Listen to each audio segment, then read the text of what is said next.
Hello সবাইকে, তোমরা সবাই কেমন আছো? এটা হচ্ছে মায়াপুরের মিনি ব্লগ। তো এখন দেখতে পাচ্ছ আমি গোপী ড্রেস পরে রেডি হয়ে গেছি, আর আমাকে কেমন লাগছে সেটা তো তোমরা অবশ্যই কমেন্টে জানাবে। আর একটা কথা, মায়াপুরে কারা কারা গিয়েছো আর কেমন ফিল হয়েছে অবশ্যই কিন্তু আমাকে জানাবে। মায়াপুর জায়গাটাতে একটা আলাদাই আমেজ, এত সুন্দর পরিবেশ কি আর বলবো। আমি একদিন গিয়েছিলাম, বাট আমার মনে হচ্ছিল 5-6 দিন থাকলে তো ভালোই হতো, কিন্তু যেহেতু আমরা গ্রুপে সবাই গিয়েছিলাম, অনেক জায়গা ঘোরার ছিল, তাই জন্য থাকতে পারিনি। কিন্তু হ্যাঁ, ঠাকুর যদি আবারও চায় আমরা আবারও যাব, এইটা আশা করেই বসে আছি। আর এখন কিন্তু আমি বাড়ি চলে এসেছি, আর এডিট করতে বসে না আমার এত মন খারাপ করছে, ভাবছি যদি আর 2-3 দিন থেকে যেতাম। আর এই যে দেখো, গোশালাতে চলে এসেছি আমি, আর কত রকমের গরু, হাজার হাজার গরু, ঠিক আছে।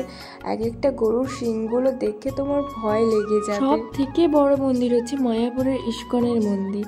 তো এখানটায় আমরা কিছুক্ষণ দাঁড়িয়েছিলাম কিছু জনের জন্য, আর আমরা গিয়েছিলাম 4টে। তার জন্য ফটো তো অনেক দূরের থাক, ভিডিও কিছু নিতে পারিনি। ফটো তো আমি একটাও তুলিনি সেরকম ভাবে, বাট তাও আমার মনে কোনো আফসোস নেই ফটো তুলিনি বলে বা ভিডিও করিনি বলে।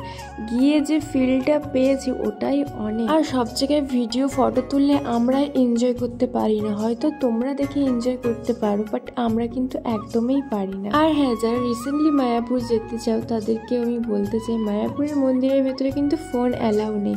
আর মায়াপুর যাচ্ছ যখন নদিয়া নগরদ্বীপটা দেখে আসো, কিন্তু খুব ভালো জায়গা। আর একটা কথা, যারা রিসেন্টলি মায়াপুর যাচ্ছ, আগেই বললাম, তারা কিন্তু মায়াপুরের সন্ধ্যা আরতিটা মিস করো না একদম।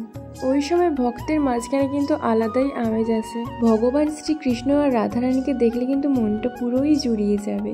তো তারপরে বেরিয়ে চলে এলাম এখানটায় নিরামিষ ঘুগনি খেতে, আর ঘুগনির টেস্টটা মোটামুটি। আর হ্যাঁ, তোমরা যদি মায়াপুরের ব্যাপারে কিছু জানতে চাও আমার কাছ থেকে, তো সেকেন্ড পার্ট আসবে, তোমরা অবশ্যই আমাকে কমেন্ট করবে, আমি সেখানটা সব কিছু জানিয়ে দেবো।